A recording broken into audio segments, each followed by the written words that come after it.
Overshadowed by the opioid crisis has been a growing dependence on cough syrup with promethazine. It's addictive, and it burst into pop culture adored by rappers talking about purple drink and lean. Being a controlled substance, it was not easy to get. And as we know from our decades of studying fake drugs, demand for hard-to-get medicine creates a black market for fakes.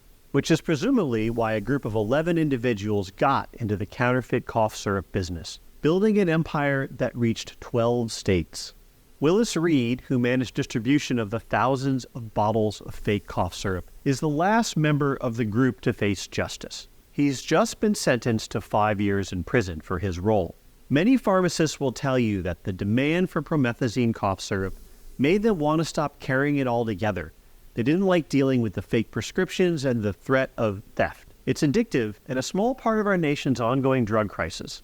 For creating this harm, conspiracy members were sentenced to a combined 71 years and 7 months of jail time. A big thank you goes out to the Organized Crime Drug Enforcement Task Force, also known as OCDETF, and all the law enforcement agencies that participated in the successful prosecution of this wide-ranging and complicated case. Additional information about the OCDETF program can be found at www.justice.gov/OCDETF.